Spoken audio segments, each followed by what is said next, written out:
68ನೇ ಮನೆ 68ರ ಹರೆಯದ ನಾರಾಯಣಾಚಾರ್ಯರ ನೇತೃತ್ವದಲ್ಲಿ ಉದ್ಘಾಟನೆಗೊಂಡಿದೆ. ಈ ಮನೆಯ ಪರಿಸ್ಥಿತಿ ಹೇಗಂದರೆ ನೀವು ಬರುವಾಗ ನೋಡಿದರೆ ಗೊತ್ತಾಗಿ, ಇಲ್ಲಿ ಪಾದೆಯಲ್ಲಿ ಒಂದು ಸಣ್ಣ ಮನೆ ಉಂಟು. ಸಣ್ಣ ಜೋಪಡಿಯಲ್ಲಿ ತಾಯಿ ಮಗಳು ವಾಸವಾಗಿದ್ದರು. ನಾವು ಭೇಟಿ ಕೊಟ್ಟಾಗ ಅಲ್ಲಿ ಇದ್ದರು. ಅವರು ಜೀವನದಲ್ಲಿ ಮೇಲೆ ಬಂದು ಒಂದು ಎಲ್ಲ ವಿದ್ಯಾಭೂಷಕನ ಎಲ್ಲ ಮಕ್ಕಳಿಗೆ ಅವರ ಒಂದು ಮಾದರಿ. ಅಂದರೆ ಅಂಥ ಕಷ್ಟದ ಬದುಕಿನಲ್ಲಿ ಮೇಲೆ ಬಂದು ತಾನು ದುಡಿದ ಒಂದು ಪಾಲನ್ನು ಸಮಾಜಕ್ಕೆ ದೊಡ್ಡ ರೂಪದಲ್ಲಿ ಅವರು ಸೇವಾ ರೂಪದಲ್ಲಿ ಕೊಡ್ತಾ ಇದ್ದಾರೆ. ಇದು ಎಲ್ಲರಿಗೂ ಮಾದರಿ. ನಮಗೆ ಮನೆ ಮಾಡಿಸಿಕೊಟ್ಟ ಬನ್ನಡಿ ನಾರಾಯಣಾಚಾರ್ಯ ಸರ್ ಅವರಿಗೆ ಧನ್ಯವಾದ ಹೇಳ್ತೇನೆ ಸರ್. ಮನೆ ಫುಲ್ಲು ಹಾಪು ತಡೆದಿತ್ತು, ಮಳೆಗಾಲದಲ್ಲಿ ಸೊರಿತೇ ಇತ್ತು. ಆದರೆ ಈಗ ಮನೆ ಮಾಡಿಕೊಟ್ಟಿಂದ ತುಂಬ ಸಹಾಯ ಆಗಿದೆ ನಮಗೆ. ಇಂಥ ಪದ್ಮಾಲಯ ಎಂಬ ಸುಂದರವಾದ ಮನೆಯನ್ನು ನಮಗೋಸ್ಕರ ಮಾಡಿಕೊಟ್ಟಿದೆ ಸರ್ ನೀವು. ನಾನು 10th 82%, ಫಸ್ಟ್ PUCಯಲ್ಲೂ 82, ಇನ್ನು ಒಳ್ಳೆ ಮಾಡಿ ಓದಿ ಒಳ್ಳೆ ಮಾರ್ಕ್ ತೆಗೆದಿದೆ ಸರ್. ಮನೆ ಸೊರ್ತಿತ್ತು ಸರ್. ಮನೇಲಿ ರಾತ್ರಿ ಮಲಗೋದಿಲ್ಲ, ದೊಡ್ಡಮ್ಮನ ಮನೇಲಿ ಬಂದು ಮಲಗ್ತಾ ಇದ್ದಿತ್ತು. ಅಮ್ಮ ಮಗಿ ನೋಡ್ಕೊಳ್ಳಿಕ್ಕೆ ಕೆಲಸಕ್ಕೆ ಹೋಗ್ತಾರೆ. ಅಪ್ಪ ಅವರಷ್ಟಕ್ಕೆ ಅವರಿದ್ದಾರೆ, ಅವ್ರ ಮನೇಲೇ ಇರ್ತಾರೆ, ಬರುವುದಿಲ್ಲ. ನನ್ನ ಶಿಕ್ಷಣ ಎಲ್ಲ ಅಮ್ಮನೇ ನೋಡ್ಕೊಳ್ಳೋದು, ಅವರೇನು ಮಾಡಲ್ಲ. ಮಾತೃದೇವೋಭವ. ಈ ಸಂಜೆ ಸುಂದರ ಸಂಜೆ. ನಮ್ಮಲ್ಲಿ ಒಂದು ಗಾದೆ ಇದೆ, ಮನೆ ಕಟ್ಟಿ ನೋಡು ಮದುವೆ ಮಾಡಿ ನೋಡು. ನಾನು ಈ ಮಾತನ್ನು ಯಾಕೆ ಹೇಳ್ತಿದ್ದೀನಿ ಅಂದರೆ, ನಾನು ನನ್ನ ಜೀವನದಲ್ಲಿ ಆ ರೀತಿ ಕಷ್ಟವನ್ನು ಕಂಡವನು. ಈ ದಿನ ಸುಷ್ಮಿತಾ ಹೇಗೆ ಜೀವನ ನಡೆಸ್ತಾ ಇದ್ಲೋ ಅದೇ ರೀತಿ ನಾನೂ ಕಷ್ಟ ಕಂಡವನು. ನಮ್ಮ ಮನೆ ಹುಲ್ಲು ಮನೆ ಆಗಿತ್ತು 60ರ ದಶಕ. ನಂತರ ಹೈಸ್ಕೂಲಿಗೆ ಹೋಗುವಾಗ ಹೋಗೋ ಮೊದಲು ತಂದೆ ತೀರಿ ಹೋದರು. ಅಣ್ಣಂದಿರು ಅಷ್ಟು ಅವರಿಗೆ ಫ್ಯಾಮಿಲಿ ಸಪೋರ್ಟ್ ಮಾಡೋದು ಕಷ್ಟ ಆಗಿತ್ತು. ಆವಾಗ ನಾವು ಮನೆ ಬೇಕು ಅಂತ ಒಂದು ಹಂಚಿನ ಮನೆ, ಆದರೆ ಗೋಡೆ ಎಲ್ಲ ಮಣ್ಣಿನ ಗೋಡೆ. ಆ ಮಣ್ಣಿನ ಗೋಡೆ ನಾನು ಹೈಸ್ಕೂಲಿಗೆ ಹೋಗುವಾಗ ನನ್ನ ಅಣ್ಣಂದಿರು ಹೇಳಿದ್ದು, ಪ್ರತಿದಿನ ಶಾಲೆಗೆ ಬಂದ ನಂತರ 10 ಮಣ್ಣಿನ ಇಟ್ಟಿಗೆ ಮಾಡು, ರಜೆಯಲ್ಲಿ 15-20 ಮಾಡು. ಹೀಗೆ ನನಗೆ ಟಾರ್ಗೆಟ್ ಇತ್ತು 600-700 ಮಣ್ಣಿನ ಇಟ್ಟಿಗೆ ಮಾಡೋದು. ಅದರಿಂದ ಮನೆ. ಸುಷ್ಮಿತಾಳ ಕನಸು, ಸುಷ್ಮಿತಾಳ ತಾಯಿ ಕನಸು, ಒಂದು ಮನೆ ಬೇಕು, ಒಂದು ಸೂರು ಬೇಕು ಅಂತ ಬಂದಾಗ ಅದಕ್ಕೆ ಆಶ್ರಯ ಕೊಟ್ಟವರು ಯಕ್ಷಗಾನ ಕಲಾರಂಗ ಉಡುಪಿ. ಅವರಿಗೆ ನಾನು ತುಂಬು ಹೃದಯದ ಅಭಿನಂದನೆಗಳನ್ನು ಸಲ್ಲಿಸಬಯಸ್ತೇನೆ. ಯಕ್ಷಗಾನ ಕಲಾರಂಗದ ಪರಿಚಯ ನನಗೆ ಇತ್ತೀಚೆಗಾಗಿದ್ದು, ಕೆಲವು ತಿಂಗಳ ಹಿಂದೆ ನಮ್ಮೂರಿನ ಬನ್ನಾಡಿ ಸಂತೋಷ್ ಕುಮಾರ್ ಶೆಟ್ಟರವರಿಂದ. ಅವ್ರು ಹೇಳಿದರು, ಒಂದು ಸಾರಿ ನೀವು ಬಂದು ನೋಡಿ. ನಂತರ ಕಲಾರಂಗದವರು ಅವರ ಸುವರ್ಣ ವರ್ಷದ ಕಲಾಂತರಂಗ ಸಂಚಿಕೆಯನ್ನು ಕಳಿಸಿದರು. ಅದನ್ನು ನೀವು ಓದಿದರೆ ಯಕ್ಷಗಾನ ಕಲಾರಂಗ ಏನು, ಎಂಥ ಕೆಲಸ ಮಾಡ್ತಾಯಿದೆ, ಸಮಾಜ ಸೇವೆ ಅನ್ನುವ ಒಂದು ಸಂಪೂರ್ಣ ಪಾರದರ್ಶಕತೆ ಕನ್ನಡಿ ಅದರಲ್ಲಿದೆ. ಅದನ್ನು ನೋಡಿ ನಾನು ದಿಗ್ಭ್ರಮೆಗೊಂಡೆ, ನನ್ನನ್ನು ಆಕರ್ಷಿಸಿತು. ನಂತರ ನನಗೆ ಅವರ ಈ ವಿದ್ಯಾಪೋಷಕನ ವಿನಮ್ರ ಸೇವೆ ಕಾರ್ಯಕ್ರಮ ಸೆಪ್ಟೆಂಬರ್ನಲ್ಲಾಗಿತ್ತು. ಅದನ್ನು ನಾನು ಒಂದು ಪೂರ್ತಿ ದಿನ ಅಲ್ಲಿ ಹೋಗಿ ನೋಡಿದ್ದೆ. ಅದು ಸಹಜ ಚಿತ್ರಣ ನಾವು ನೋಡಿದ್ದು. ಅದರಲ್ಲಿ ನನಗೆ ಗೊತ್ತಾಯಿತು, ಇದರ ಹಿಂದೆ ಶ್ರಮಿಸುವವರು, ಕಲಾರಂಗಕ್ಕಾಗಿ ನಿಸ್ವಾರ್ಥವಾಗಿ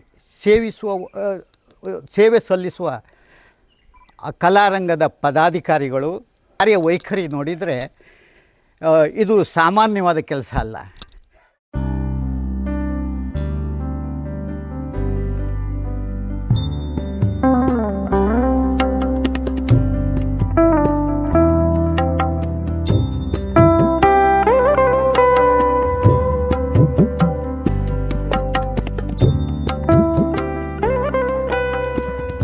ತುಂಬ ಖುಷಿಯಾಗುತ್ತೆ ಈ ಕಾರ್ಯಕ್ರಮದಲ್ಲಿ ಭಾಗವಹಿಸಲಿಕ್ಕೆ. ಯಾವ ರೀತಿಯಲ್ಲಿ ಅಂತ ಹೇಳಿದರೆ, ಒಂದು ದೊಡ್ಡ ಒಂದು ಪೂಜೆ ಆಗ್ತಾ ಇರುವಾಗ ಅರ್ಚಕರು ಬಹಳ ಶ್ರದ್ಧೆಯಿಂದ ಪೂಜೆ ಮಾಡ್ತಾ ಇರ್ತಾರೆ.